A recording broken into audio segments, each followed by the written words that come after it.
Alright, so what's up guys, I'm Campizzo coming back at y'all with a new video. This is something a lot different you guys have definitely not seen before on my channel. And it's actually going to be a new series or segment I'm going to be doing on my channel where I talk about bigger YouTubers or anyone that has a lot of information on how the game changed. So I'm going to be doing a series on how the game changed, just featuring bigger YouTubers or YouTubers that know a lot, like I was saying. So today I'm going to be featuring NIGHTWING2303. I know a lot of you probably know him, but me and him are actually going to be having a talk right now, and we're just going to, like I said, talk to you on the topic of how the game changed and just offer you some information. And hopefully I can learn some things from the dude, because I know he knows a lot of good information and a lot of stuff. So it'll be a good learning experience for me, and hopefully it'll be a good learning experience for you guys too. So let's really just jump right into it, guys. Alright, so the first subtopic that we're going to be talking about is hype, whether it's with Jordan's, collabs, or anything like that.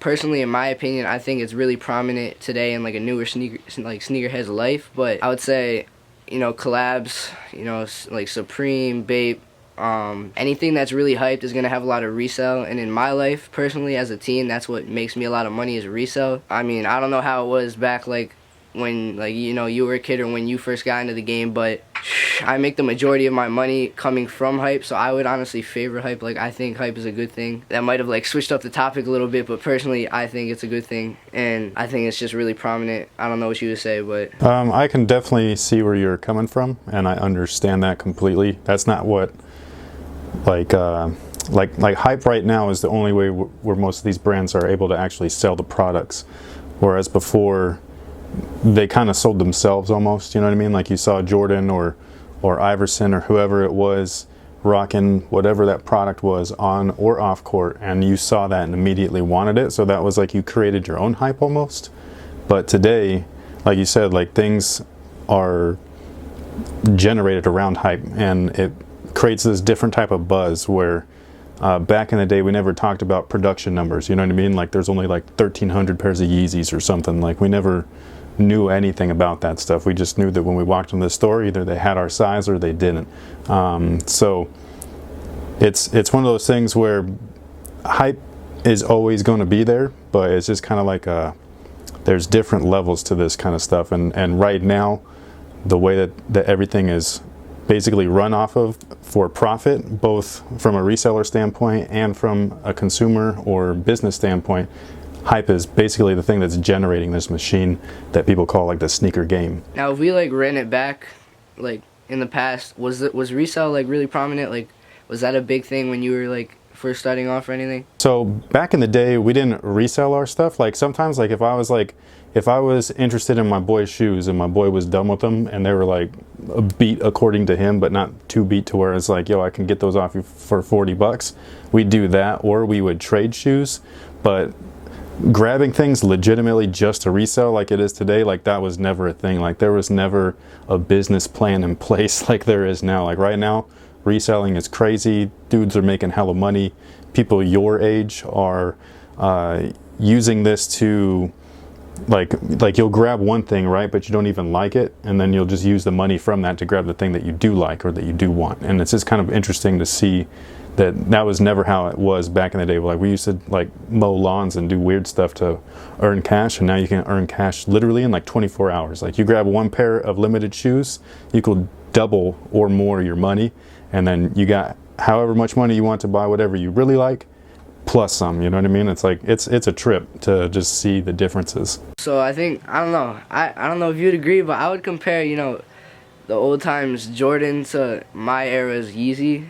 I don't know if you'd agree, but I think this dude, I've heard someone say it before, but Yeezus has the whole game in a chokehold, and anything he wears will increase value on whatever it is. Was that the case back when Jordan was so just sought after? There was a point in time when you knew the new J's were coming out, and those were what you wanted, you know what I'm saying? So Jordans used to release on Wednesdays, Wednesday morning at whatever store, Foot Action, Foot Locker, all that stuff, and people would skip school to go and buy the new J. The school system, you can't do that, especially in California. People lose their money or their funding that way, the school system, public school system. So what ended up happening is a lot of people were complaining that kids were skipping school, and so they changed the release date eventually to Saturdays, which is now like the new thing. Like everybody knows that Jordans drop on Saturdays, or most releases. But I wouldn't even say that like Yeezy has, or Kanye, whatever the hell his name is, but like I don't even consider him having a chokehold on things. It's the perception of it that like the consumer has, because of the fact that everybody knows you get that one pair, and like I said, you could double, triple, quadruple your money in like 24 hours. You know what I'm saying? Like that was never the case back then. So it's a totally different situation now, where everything's literally run off of this hype machine because of the fact that it's worth so much money on the resale market, which never existed back then. I honestly, I would have a lot of questions about quality when it comes to the new retros. Like, if you've experienced like the OGs and stuff like that, is the quality there on the newer ones, as they say, like the remastered ones? So with that, it's a lot of confusion based off of people's perception of what actually, like what quality actually is, and then what craftsmanship is. You know what I mean? So quality is materials, like the items used to produce or manufacture the tangible good, which would be the sneaker. Back in the day, the materials or the quality of the shoe was awesome, but there was always craftsmanship issues. So whether it was things getting put on upside down or backwards, panels being off by a little bit, glue, things like that, like warp soles, like that's always been a thing since back in the day, just because these things are made like mass produced by hand, especially back then. So there were more flaws back in the day than there is actually now. Now, as far as recent retros and actual quality, like material quality, a lot of the recent stuff pretty much sucks ass, even the remastered stuff. You know what I mean? Like there's no way to bullshit that. Like a lot of the newer things just aren't as nice as they were, and it's because Jordan Brand or Nike, whoever's in charge of that, they're trying to hit these profit margins, like in their astronomical profit margins. Like they're making huge amounts of profit off of a sneaker, and that's affecting our bottom line as far as like the type of quality or product we're getting. So some of the stuff is better than others, like the Hair Jordans, those were dope. The Flint 7s, those were dope, you know what I mean? Like material like that. The two pairs of 4s that came out, the what were they, the Columbias and the black Oreos or whatever. But then there's other stuff that comes out where you're like, yo, this is not even close to being considered remastered, and it's just crazy. So, you know, I think Jordan Brand shot themselves in the foot by even bringing that whole thing out, like remastered. Like they should have just dropped that. Like that shouldn't have been a thing. They should have just been like, yo, we f***ed up. Sorry for giving you such like products over the past few years. We're gonna step our game up. Like that's all that should have been said, in my opinion, at least. How do you think like the whole advertisement thing that Jordan's doing is different compared to then? Because it was more of like commercials and like seeing him have them on foot back then, right? That's what you would say for their like advertisement of the shoes. Well, so like back in the day, they would like. It's hard to say this without offending people, but it's like straight up like how it was, is that back in the day we were much more gullible or impressionable than like kids are like your age, you know what I mean? Like you guys see through the bullshit like real quick, you know what I'm saying? Like this whole the what was it called, the Marvin the Martian thing that went on for like the Superflies and all that stuff, and the 7s. A lot of your generation thought that was corny. But that was actually an advertising campaign back in my generation where we were like, dude, Michael Jordan's hanging out with the Looney Tunes. This is dope. You know what I mean?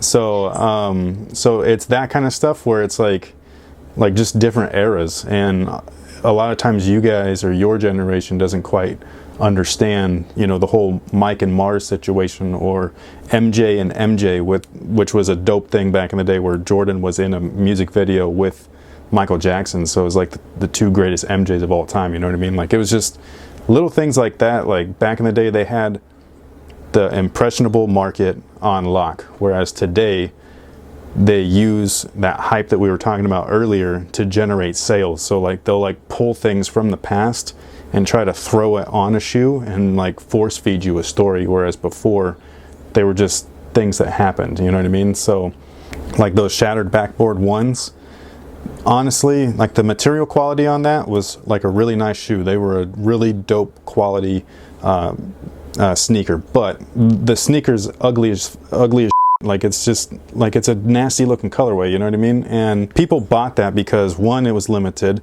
and two, they tried to force feed you some stupid ass story where Jordan broke the backboard one time, like it was an accident, you know what I mean? Not that people break a backboard on purpose, but like it was a one-time thing. He wasn't even in the league at that, like when that happened, and it's just like really random shit. And they're just like pulling stuff out their asses now to try to sell stuff to you, and that's where like the brand is more of a marketing machine than it is a performance brand like it used to be. So I think if what I'm getting out of that is now, like nowadays, it's more of like trying to get like our generation who wasn't really able to see him in his prime. They're kind of just pulling up like stories to kind of like give us some information and then just sell the shoes more. Is that what you're like saying? That's exactly what they're doing. So and it works to certain degrees. So like people my age will see, yeah, like we'll see certain things and we'll be like, yo, I remember that, so now I need that shoe again, or I just need that colorway because it reminds me of back then, you know.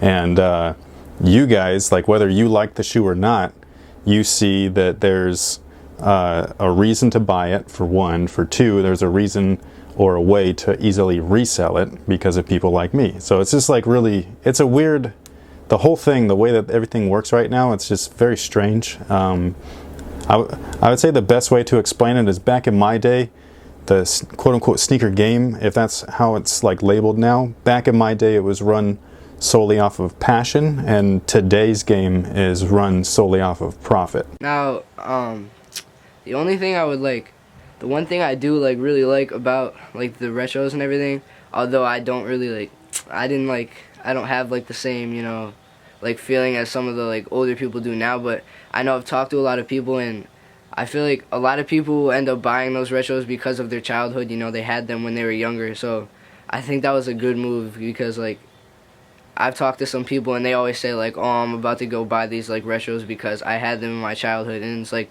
I feel like the retros are just a way of like them reminiscing on the shoes that they had in their childhood. So in that way I think it's like a good thing they're doing with marketing and stuff like that. Definitely, that's how it felt like it started. Like when I was growing up, these retros were OGs, and then they didn't start retroing. The first retros came out in like 1994. That was before my time in the sneaker thing. Like I was a little bit young at that point.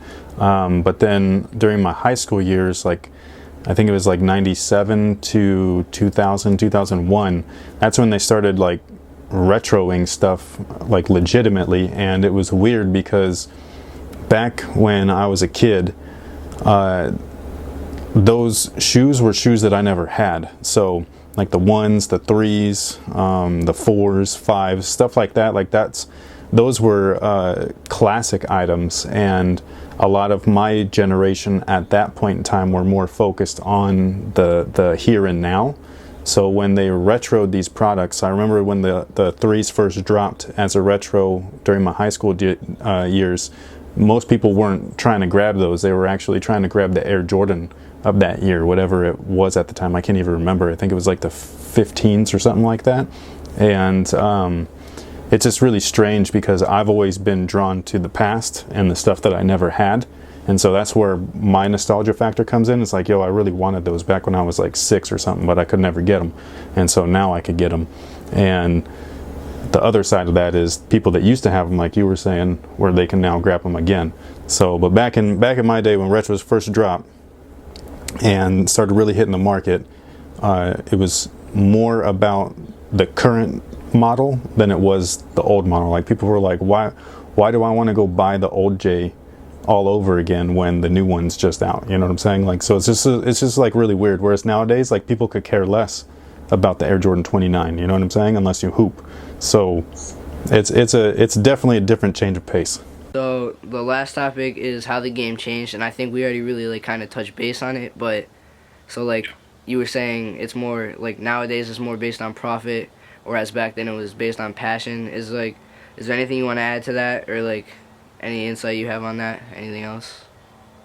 The only thing that I would add is that that's not a bad thing. So like a lot of people will get offended for one reason or another. Everybody's like really sensitive nowadays. So, Yeah. you know what I mean? Like, it's kind of like you say one thing and everybody's like, well, why are you like trying to bag on me, when it's like, I'm not bagging on you. That's just how it is. Like, just drop it. You know what I mean? So it's definitely, from my perspective, hold up, I got some sirens. So yeah, so nowadays it's a lot more generated based off of profit, whereas back then it was a lot of passion and love for the game, I guess you can call it. So it's just different. It's not good or bad. It's just different, and that's just the way it is now. So we'll see like where it goes in the future. It'll be interesting to see how things change or develop throughout the next, like, say, like 5 to 10 years. Alright, so shout out to the homie Nightwing for coming through and doing this and giving me this opportunity to, like, you know, start this whole segment or like series on my channel. Shout out to you for giving me this learning experience. I definitely learned a lot. Hopefully this video came out good. If it did, make sure you hit that like button. If you're new, make sure you subscribe and let me know if you like this type of video. I'll definitely be keeping it going with more people. So yeah, just let me know what you think, and I'm Campizzo. That's it. I'm out. Peace.